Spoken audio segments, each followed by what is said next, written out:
La liaison équipotentielle. La sécurité des personnes contre les chocs électriques repose sur l'association d'une protection principale contre les contacts directs et d'une protection complémentaire en cas de défaut contre les contacts indirects. Cette dernière est assurée par l'association d'une installation de mise à la terre et d'une protection par coupure automatique de l'alimentation, protection différentielle. Donc la prise de terre. Pour une maison individuelle, une installation de mise à la terre comprend les piquets verticaux, les conducteurs enfouis en fond de fouille horizontalement.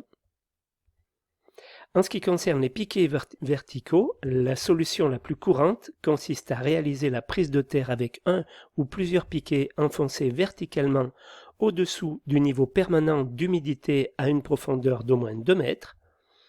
Lorsque plusieurs piquets verticaux sont disposés pour améliorer la résistance de la prise de terre, la distance séparant deux piquets doit être au moins égale à la longueur de chaque piquet. Le piquet de terre est d'un diamètre de 25 mm pour un tube en acier galvanisé, 60 mm de côté pour un profilé en acier doux, 15 mm pour une barre en cuivre ou en acier. Donc les conducteurs enfouis en fond de fouille horizontalement, ils peuvent être disposés de deux manières. En boucle en fond de fouille, cette solution consiste à effectuer sur le périmètre du bâtiment un ceinturage à fond de fouille dans les tranchées des fondations par exemple. Elle est rarement possible en habitat existant, sauf en cas d'extension.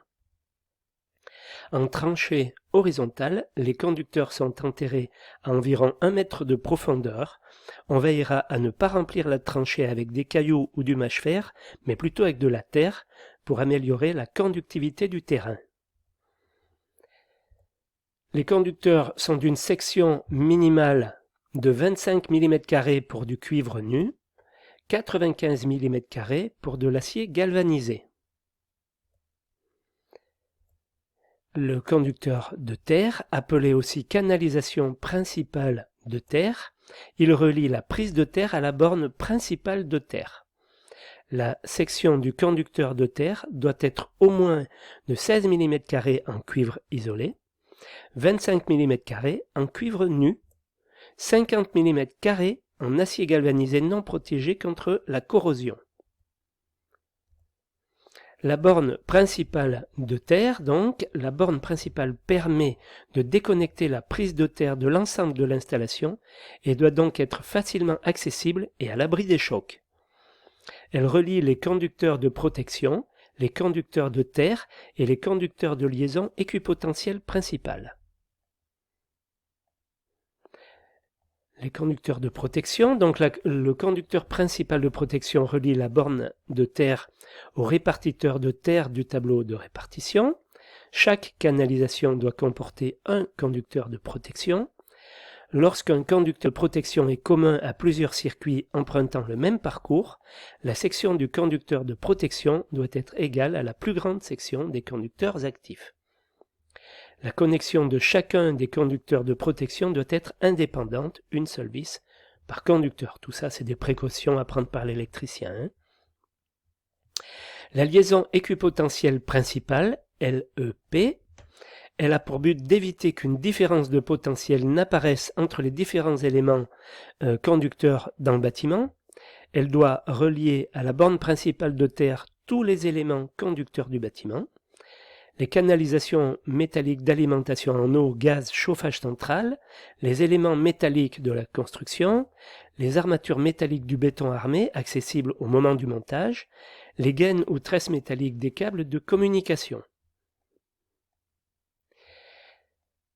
La section minimale doit être au moins égale à la moitié de la plus grande section des conducteurs de protection de l'installation, avec un minimum de 6 mm² en cuivre, 10 mm² en aluminium, et un maximum de 25 mm² en cuivre et 35 mm² en aluminium. Chaque salle d'eau doit comporter une liaison équipotentielle locale. Elle consiste à relier entre les canalisations métalliques, les corps des appareils sanitaires métalliques, les huisseries, les armatures métalliques de sol et tous les conducteurs de protection. Mais attention, il est interdit de relier à la liaison équipotentielle locale l'enveloppe métallique des appareils de chauffage de classe 2. Donc pour les immeubles collectifs d'habitation, l'installation de mise à la terre comprend la dérivation individuelle de terre qui relie la barre de terre du tableau de répartition au conducteur principal de protection collectif, les conducteurs de protection des circuits, la liaison équipotentielle locale dans la salle d'eau. Voilà, et maintenant je vous laisse avec 3 vidéos qui vous indiquent comment installer cette prise de terre.